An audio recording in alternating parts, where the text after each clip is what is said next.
In my past videos, I've always cited about giving without echoes, and here is a story of a lady from Nigeria that perfected giving without echo. So let's dive deep into her story and learn one or two things about her. So they called her Mama Ekundayo. Please pardon my Yoruba. I'm actually not from Yoruba, so you guys will bear with me. So the Yoruba woman from Kogi State who raised over 500 orphans and abandoned kids. So let's look at this trend that was posted by Yorubanes. It's a little surprised that we have neglected some of the most vulnerable ones in the society, the orphans and abandoned kids. But there was one woman who did the opposite. She dedicated her life to taking care of orphans. Her name is Mama Janet Egudayo. Egudayo is a name in the language of the Yorubas of West Africa, that's Nigeria. It can be translated as tears turned to joy, or my tears have turned to joy. And truly, this wonderful lady turned the hot, stubby tears of many kids into unlimited joy. She dedicated most of her life to take care of orphans and abandoned kids in the society. In 2007, she adopted her 469th child. That's impressive. And by the year 2008, she had already cared for over 500 kids in Nigeria. That is something else. This act earned her the name Olomo Yeye, which means someone with many kids. Her lifestyle projected the meaning of her name, Egudayo, which is translated to tears have turned to joy.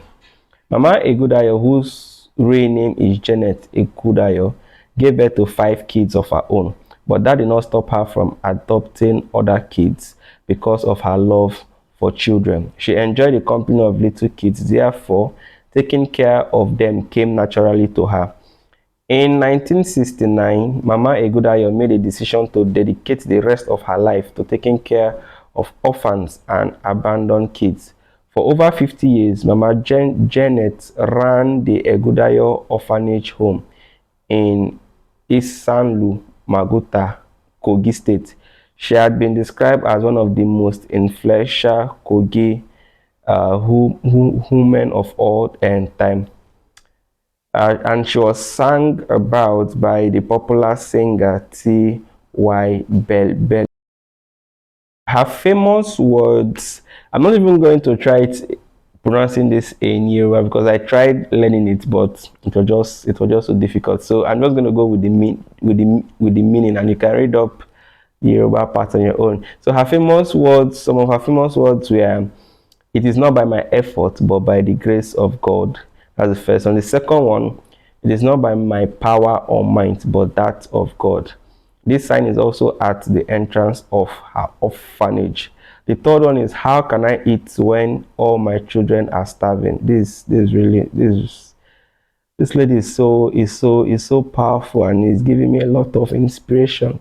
The fourth one, "My joy overflows. My whole life has been filled with joy. I still don't know why God chose me thus. These two children gave me the greatest joy." And the last one, she said, "Let your talent flourish. Don't hide it." For her, her talent was caring for kids, and death came knocking in 2009. She was believed to be an octogenarian or a non-agenarian. Many never heard of her until the Nigerian singer T.Y. Bello made a video in her honor and even produced a song titled Egudayo feature Olufemi for her in 2008. It was part of her popular album Green Land. Later, she would also be featured on a program called Moments with Mo. One prayer which she had was for God to grant her someone to whom she could hand over the project when she is no more. Her prayers were answered. Her daughter, which I assume is one of her original 5 kids, Grace, has graciously taken upon this task started by her mother. This woman is so powerful, and we need more women like this in this country, that we take the burdens of others and just turn it into joy.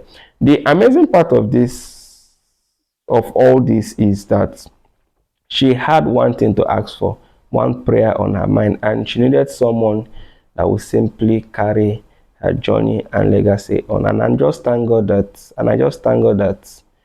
her daughter has taken up the task and is doing so well.